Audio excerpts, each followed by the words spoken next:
Assalamualaikum warahmatullahi wabarakatuh. Kembali lagi dalam pelajaran Bahasa Indonesia pada pertemuan kedua. Pada pertemuan yang kedua, kita masih membahas tentang teks deskripsi. Kompetensi dasar 3.1 mengidentifikasi informasi teks deskripsi. Tujuan yang akan kita capai yaitu siswa mampu mengidentifikasi ciri kebahasaan pada teks deskripsi. Ciri kebahasaan pada teks deskripsi yang pertama yaitu menggunakan kata-kata khusus untuk mengkonkretkan. Kata umum adalah kata yang cakupannya luas dan dinamakan pula dengan istilah hipernim. Dan kata khusus adalah kata yang cakupannya sempit dan dinamakan dengan hiponim. Contoh kata umum adalah mendatangi, kata khususnya singgah, mampir, berkunjung, dan lain-lain. Kata umum dari peliharaan, dan kata khususnya kucing, anjing, ikan, dan lain sebagainya. Kata umumnya misalkan bunga, kata khususnya bunga mawar, bunga melati, bunga anggrek, dan lain-lain. Kata umum dari kata indah, kata khususnya elok, cantik, molek, dan lain sebagainya. Yang ketiga, menggunakan kalimat rincian untuk mengkonkretkan. Contohnya, ibuku orang yang sangat baik. Dikonkretkan lagi atau dideskripsikan, dia berusaha menolong semua orang, dia ramah, dan tutur katanya lembut kepada siapa saja. Yang kedua, koral di Laut Karimun Jawa beraneka bentuk dan warna. Kalimat rinciannya, begitu elok koral-koral itu. Di sisi lain ada karang dengan bentuk tumbuhan kaktus yang bergerigi, bercorak biru dan hijau. Keindahan koral lebih lengkap dengan ikan-ikan kecil berwarna orange di atasnya. Selanjutnya, menggunakan majas untuk melukiskan secara konkret. Yang dimaksud dengan majas adalah gaya bahasa yang dipakai pada sebuah karya sastra, yang bertujuan agar memberikan efek-efek khusus sehingga menjadikan karya sastra tersebut lebih hidup. Majas banyak jenisnya. Di antaranya, majas personifikasi, yaitu majas yang menggambarkan benda tak bernyawa atau mati seolah-olah hidup dan mempunyai sifat-sifat seperti manusia. Contohnya, di malam yang indah ini, bulan tersenyum padaku, seolah ikut merasakan kebahagiaan yang memuncak di dadaku. Bulan adalah benda mati yang sudah pasti tidak dapat tersenyum, tapi digambarkan seolah-olah tersenyum layaknya manusia. Yang kedua, majas metafora, yaitu majas yang meletakkan objek yang memiliki sifat yang sama dengan fungsi sebenarnya. Contohnya, Eno telah lama menjadi buah bibir para tetangga untuk sesuatu yang tidak pernah diperbuatnya. Makna kata buah bibir yang ada pada contoh kalimat di atas adalah bahan pembicaraan bagi orang lain.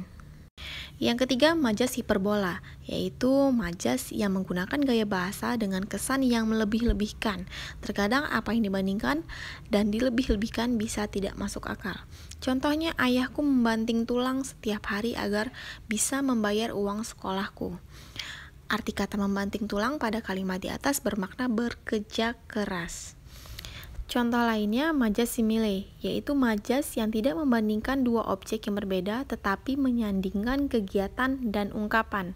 Contohnya, selama masa liburan, Bowo seperti beruang di musim dingin. Arti beruang di musim dingin yaitu sifatnya bermalas-malasan saja. Ciri kebahasaan yang lainnya yaitu menggunakan kata sinonim dengan emosi yang kuat. Seperti kita ketahui, sinonim adalah persamaan kata. Contohnya, kata indah sinonim dengan emosi kuatnya elok, permai, molek. Kemudian, mengagumkan sinonim dengan emosi kuat yaitu memukau, menakjubkan, dan lain sebagainya. Ciri kebahasaan selanjutnya yaitu menggunakan kalimat rincian. Contohnya, terumbu karang berwarna-warni. Dirinci lagi, ada terumbu karang orange, abu-abu, hijau muda, dan masih banyak contoh lainnya. Menggunakan bahasa sehingga pembaca seolah-olah melihat, mendengar, dan merasakan apa yang dideskripsikan. Contohnya melihat, kulitnya kuning langsat. Kemudian pemandangannya sangat menakjubkan. Yang bisa didengar, suara jangkrik yang memecah keheningan malam. Kemudian deburan ombak pantai yang kuat. Yang dapat dirasakan, dinginnya hembusan angin pantai. Lalu, terik matahari di siang hari. Ciri kebahasaan yang terakhir yaitu teks deskripsi yang memunculkan kata ganti orang. Kata ganti merupakan salah satu jenis kata yang berfungsi untuk menggantikan kata benda atau orang tertentu yang tidak disebut secara langsung. Kata ganti ada 3. Yang pertama, orang kedua, dan orang ketiga. Bisa tunggal atau jamak. Kalau tunggal, dia 1, kalau jamak, dia banyak. Orang pertama tunggal, saya, aku, daku. Jamak, kita, kami. Orang kedua, kamu, Anda, kau, tunggal. Jamaknya kalian, kamu sekalian. Yang terakhir, orang ketiga. Tunggalnya ia, dia, beliau. Jamaknya mereka. Contohnya kucingku masuk ke kata ganti orang pertama tunggal. Ibuku juga masuk kata ganti orang pertama tunggal. Mau masuki wisata ini Anda akan disambut. Kira-kira kata gantinya bagaimana? Ya, kata ganti orang kedua tunggal karena ada kata Anda.